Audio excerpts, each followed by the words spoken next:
The views and opinions expressed in the following program are those of the participants and do not necessarily reflect those of KSMQ Public Service Media Incorporated or its assigns.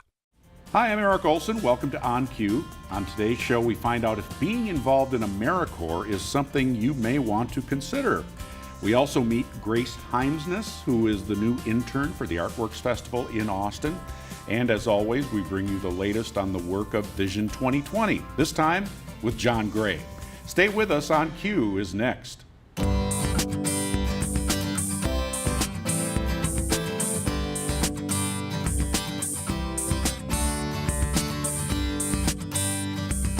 From KSMQ Television in Austin, this is On Cue, connecting interesting issues and interesting people. On Cue.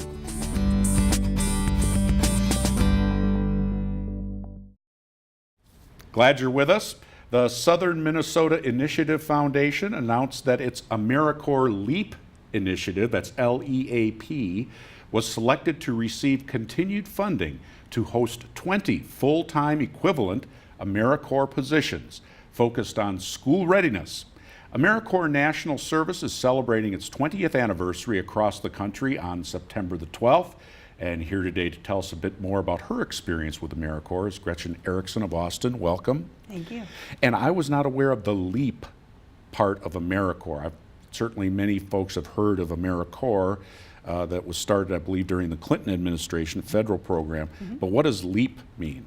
LEAP is an acronym that means Learning Early Achieves Potential, and the focus is on kindergarten readiness.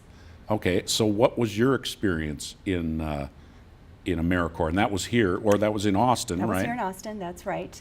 My experience was I worked at the CLC, which is the early childhood part of the public schools, Austin Public Schools in town, and I worked in a threes classroom, working with, coordinating with the teacher there, and just working with 3-year-olds, getting them ready for kindergarten.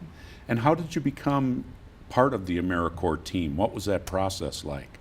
Well, it's kind of a funny story. I just read in the paper, much like what you're doing now, I read that they were hiring and looking for people who are interested in early childhood issues. To help out in the classroom? That's right, that's right. And so like an online thing with an... Well, it was just a newspaper or article. Oh, and you just called somebody and there you go. I called the Smith office of Owatonna and... Oh, okay. Yeah. So because it's through them, that's who the contact... That's right.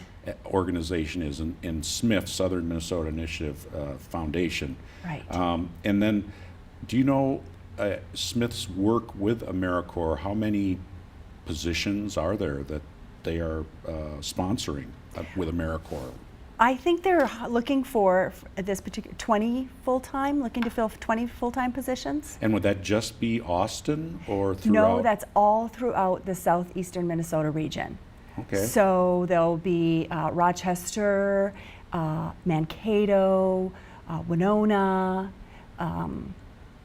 Stewartville, Albert Lee, maybe. Some Albert Lee, some maybe a couple other places west. Okay. Too. So yeah. And you said you read it in the paper, but what is it that interested you about that particular topic? You know, working with young people to help them get ready for kindergarten. Right. Well, I, in one of my other past lives, I was a kindergarten teacher. So I've always been interested in this issue of early childhood. And the thing that I noticed as a kindergarten teacher is that there were a lot of kids coming who, to my classroom, who had no previous school experience. That was very kind of something that impacted you, and you kind of wanted to see if you could help. That's right. I experienced firsthand, working with those kiddos, how important that early childhood piece is in getting them ready for school. As opposed to later, like junior high and stuff. I don't know if there's probably research out there, I don't know, that says... There is a lot of research out there that says that what happens our first 5 years of our life, the brain, the development that goes on in the brain, there are so many important connections being made, and you want to have build up experiences and that sort of get you ready for those school years. Huh. Yeah. So you did that through AmeriCorps, and is that the kind of position that you think, are they all in LEAP, is that pretty much for early childhood, or is there some for older kids? Well, opportunities? primarily, these positions are early childhood positions. Sure. So, yes, you're going to be working with kids before K. And do you have to be a registered teacher or have a license or No, something? you do not. SMIF does an excellent job of training you. You go through many trainings. They do a lot of support in helping you prepare you for the work of service that you will do. And how long is that experience once you get there? How long do you do it? Well, it is just shy of a year experience working, but most of it is, of course, during the school year. And do you float around all over, or do you stay with the same young people? You do. You are placed at one site, and you work with the teachers that have applied for or have elicited the grant from Smith. Oh, that's terrific. So I guess you would have the chance to get to know the young people. That's right. It's one of the best parts, I think, of that job, or certainly in my experience. Were you able to see growth? Terrific, yes. So I met so many people. I worked with some fantastic staff at the CLC and made lots of new connections and friends there. I got to know families in the community, people that perhaps I might not have met in other ways, but and I also met some great people through my AmeriCorps friends. So. And if you're not a teacher, what kind of person can you imagine would like doing this? If you haven't had classroom experience before, you might think, that's not for me, but maybe you could really help out. Is there a certain kind of person? I suppose if you have experience with young people.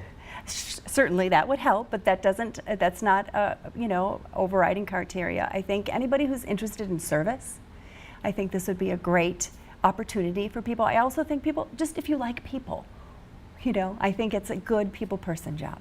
And it's nice to know that you mentioned there's a lot of training. Yes. Is that like a class? Do you go to some class at Smith? Do you drive to Owatonna for things? I think what's the other nice thing about this programming is that you get to see a lot of different places. So they are really deliberate about where they have their training, Smith. So we did some trainings all throughout the region. So you get to see lots of different communities. We're talking with Gretchen Erickson about AmeriCorps and the LEAP program. They're looking for volunteers now for the next school year. And you can go to Smith's website, that's SMIF, and learn more and get information and contact the folks there if you'd like to help out. And it's paid. They're compensated. It is, that's correct. So you, as a member, you are paid a stipend, and you are also provided, if you are a family or if you have children, they will help you with daycare and health care. And the other great piece to that is they have an education award. So after you've finished your year, they provide you with a dollar amount that you can spend on either, if you have student loans, you can use that to pay off some student loans. That's good for a lot of folks out there, you bet. Or you can use it to continue your own education. And after your period went, you ended your service, did it change like your outlook on other things you decided to work on going forward, or reinforce things you had been working on? I think it really was a reinforcement for me. I saw how important, how critical. I mean, I always had that feeling that early ed is important, but I think it reinforced even more the idea of early literacy and how important that is to success for a child, their success all throughout their education. Wonderful. Well, Gretchen Erickson, thank you for your service, first off, and for coming on and talking about AmeriCorps. Thank you. And again, if you are interested, contact the Smith office in Owatonna. Stay with us now. Grace Heimsness, intern for the Artworks Festival, is joining us with lots of interesting ideas for this year's fest. Stay with us.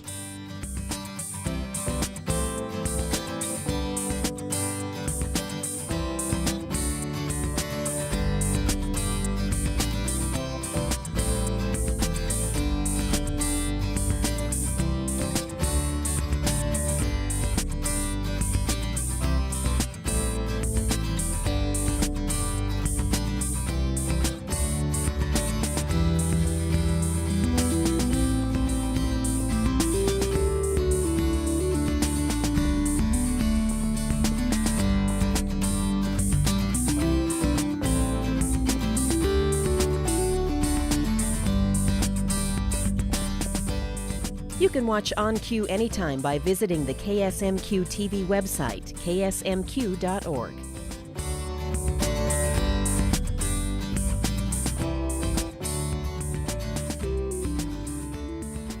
And welcome back to On Cue. I'm Eric Olson, and we're here to talk about Artworks.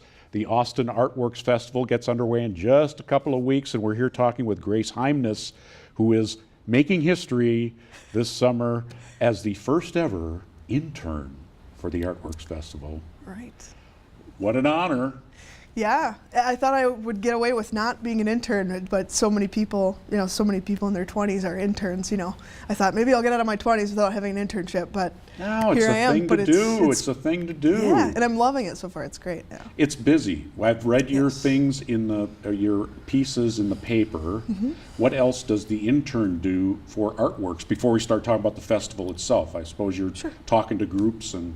I am, yeah. We have several committees. It's a lot to keep track of.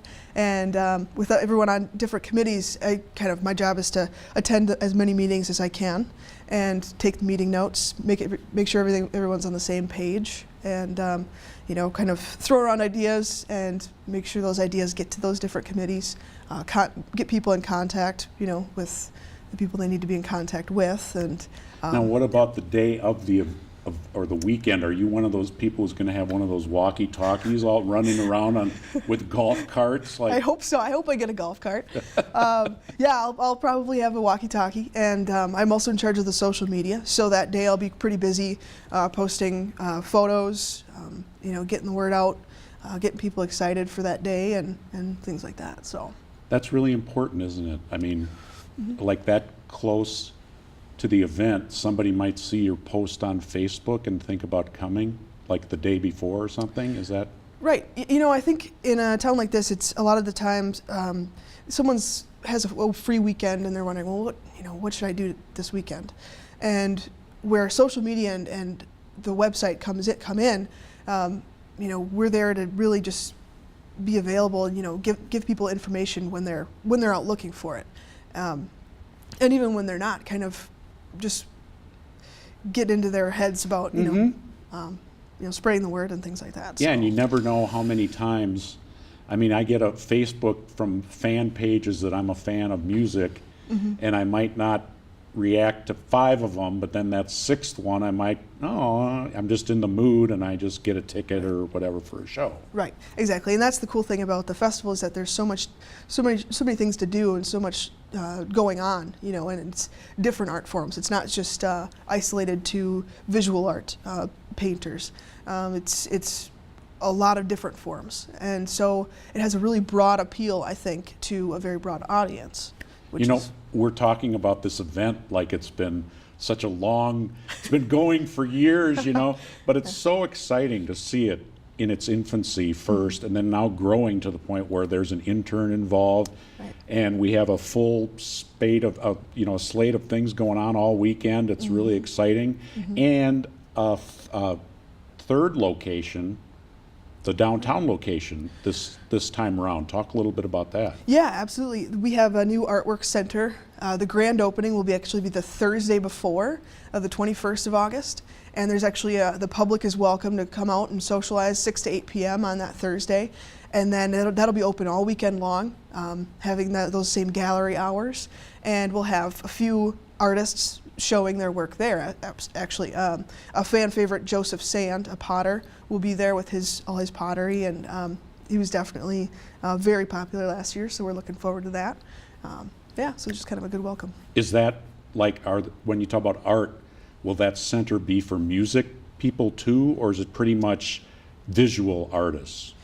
That weekend, I think it'll be primarily for the visual artists, but as we move forward into the next 5 years, which is, that's how long we're looking at right now, being there, there's really no limit. We'll have classroom spaces, that's a big part of it. We'll be having classes for the public, which they can range from painting to pottery classes. Another thing is we'll have small shows, concerts, things like that. So we can bring in like an acoustic singer-songwriter, one night and just have a small little concert, or that's the cool thing about it, is it's really a versatile space for celebrating the arts in Austin.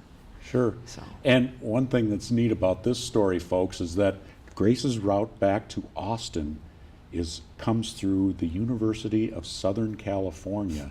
So you are from Austin, but you went away to the wonderful, exciting West Coast, and then came back to Austin. Right. That's so awesome. Right. Yep. And it's great to see the new talent here in town. Right out of college, you made the choice to come back. I did, yeah. 4 years out in LA, which was about as big a culture shock as you can get without going maybe overseas, you know. And so it was fun. 4 years was great over there. I learned a lot. You meet a lot of different people out there, and I'm just excited to bring all those skills and all of what I learned, you know, over there back to my hometown. And what I really missed about this place was conversations with strangers that you can have on the street that last, 20 minutes, and then you leave with a new best friend.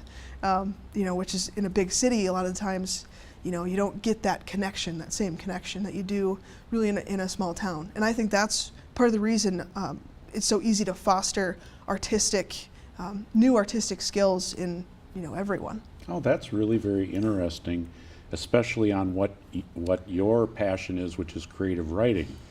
It's what you studied out at USC, and you were talking about writing for dialogue and how that can be a challenge. So is that part of when you talk about liking to have conversations with people, that kind of advances the ideas you come up with for material?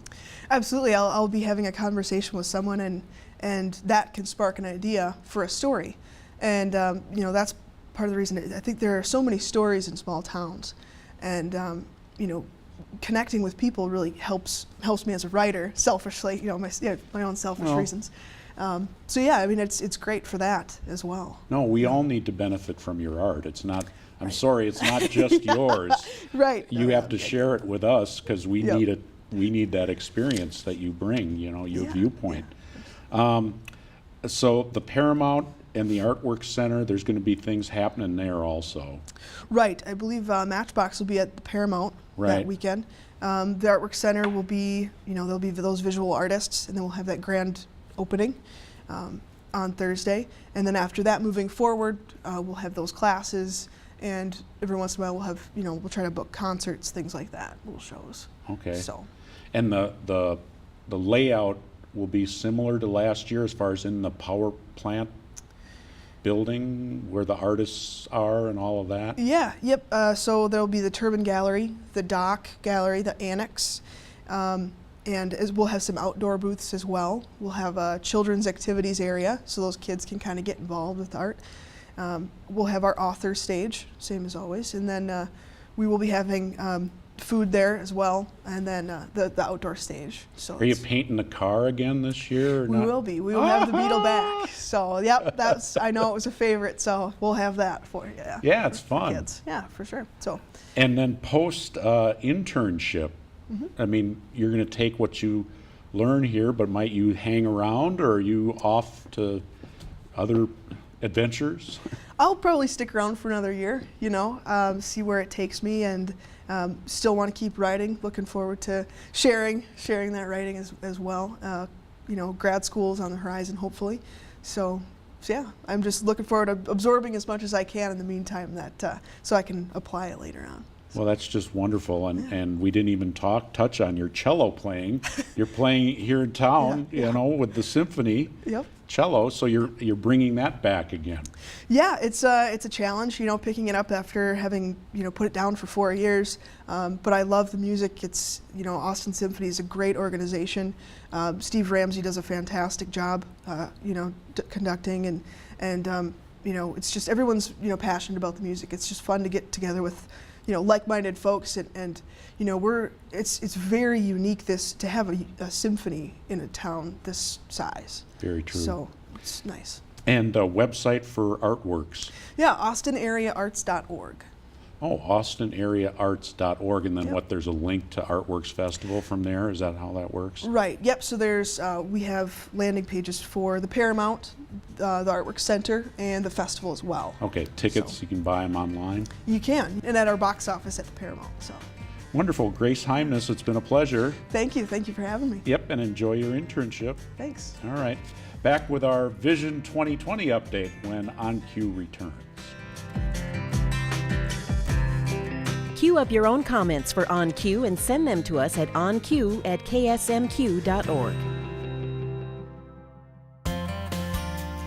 On Cue's Vision 2020 segment is brought to you by Hormel Foundation, Games People Play, and Turtle Creek Estates. And welcome back to On Cue. Time now for our weekly Vision 2020 look, and John Gray joins us. Visitor Center, very exciting. Possible new locations for it.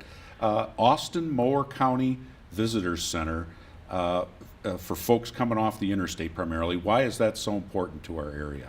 Well, the Gateway to Austin Attraction Committee, its focus is on the I-90 corridor, the main focus, and specifically the heart of it is between 4th and 14th Streets, which is where residential is on one side and retail is on the other. But that's sort of the focus, the heart of that I-90 corridor coming through Austin.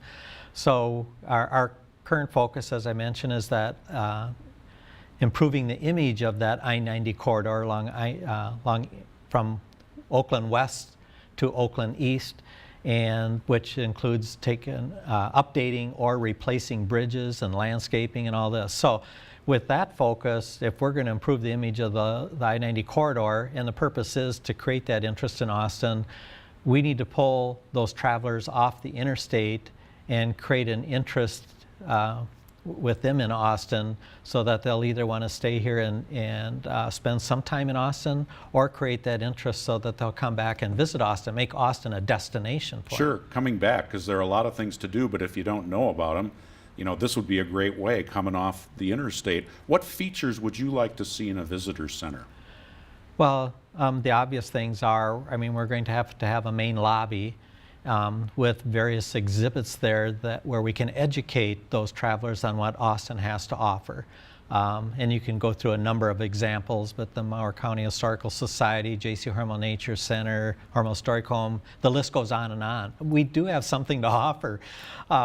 So that lobby will be conducive to educating, whether it doesn't need to be in person, but at least have different kiosks. We'll have office space there.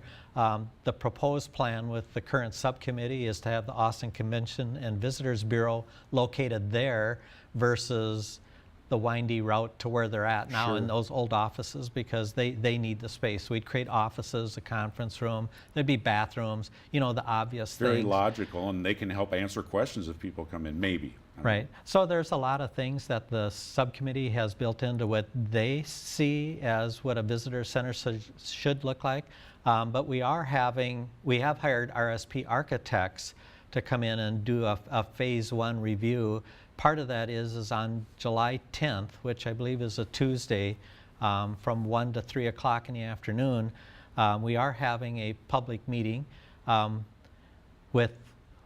we've invited certain stakeholders in the community already, city officials, county officials, other nonprofits, Austin Convention Visitor Bureau representatives, etc., so that everybody, and then the public will be invited so that they can come in and look over our list of what we think should be in there, and then offer suggestions as to, are we missing something, or why is this being put in there, and answer those questions.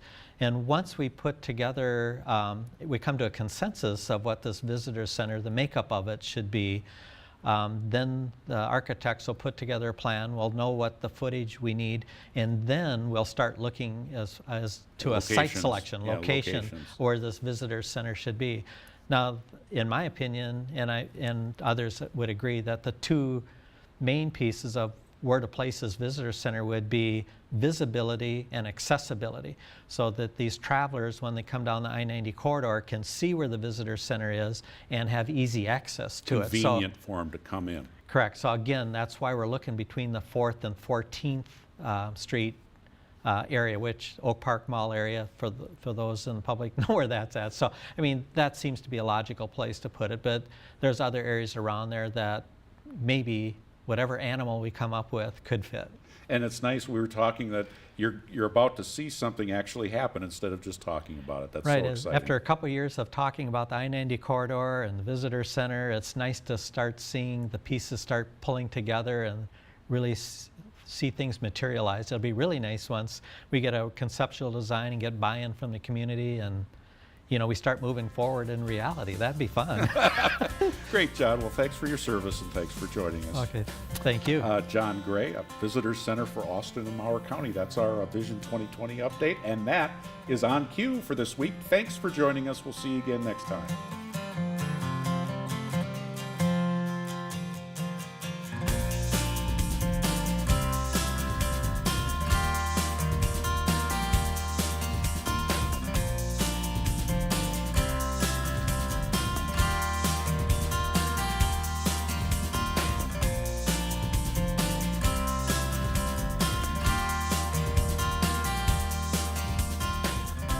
On Cue is a production of KSMQ Television in Austin, nonprofit public television.